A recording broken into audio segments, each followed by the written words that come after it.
Dexter Henry here at Madison Square Garden following the Knicks' big 104-101 win over the Philadelphia 76ers in Game 2 of their Eastern Conference first-round series. And joining me is the great Ian Begley, Knicks insider for SNY, and Tyriq Butler of ESPN 98.7. And guys, a lot to talk about in this one because this was a thrilling win for the New York Knicks. And Ian, I'm going to start with you on this because the Knicks, they get this win.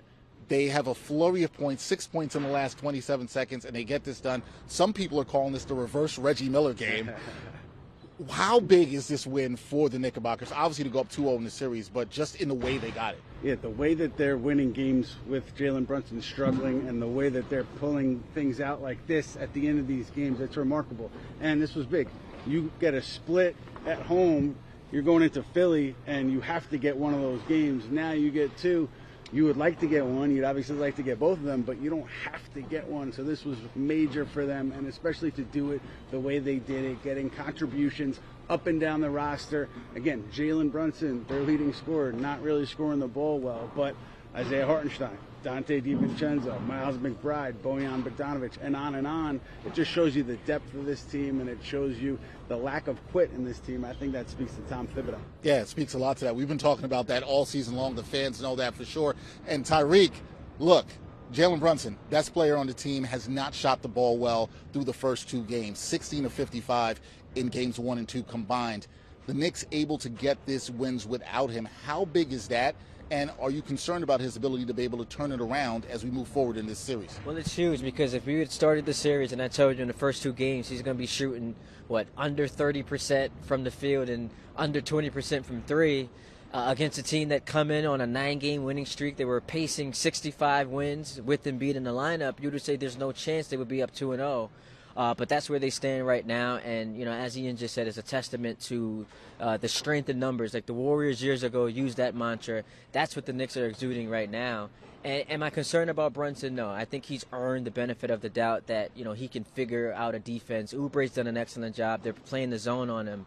But, as he said in the press conference just now, he's got to be better. He understands that, and he will be because there's a reason why he's going to end up top 5 in the MVP voting. So I trust him, and as long as he continues, to play within himself, he's going to be fine. And the Knicks are in a spot to really put the death knell on the Sixers. Yeah, Knicks are in a great spot, and Jalen Brunson has been trusting his teammates as well. Okay, guys.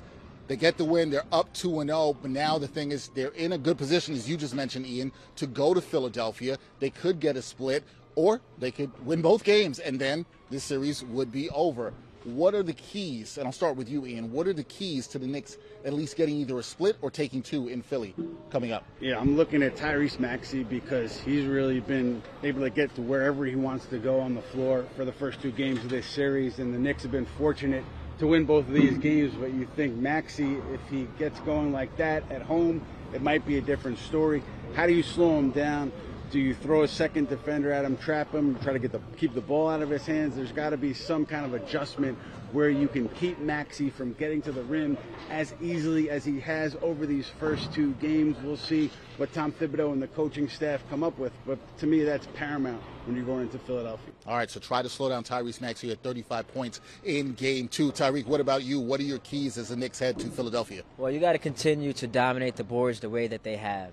This is kind of similar to what we saw last year in that series against the Cavs, where the Knicks didn't shoot at a high percentage from the field, but when you get second and third and fourth chance opportunities with all these shooters, they're going to find a way to get it done. So it's Mitchell Robinson, it's Hartenstein, it's Hart, all of these guys continuing to dominate the offensive board, and I think that'll put the Knicks in great position to wrap this series up. All right, they're in a good position going to Philadelphia up 2-0, a 104-101 victory here at Garden in Game 2, and it was a tremendous finish for the Knickerbockers as they now, as I said, have a 2-0 series lead.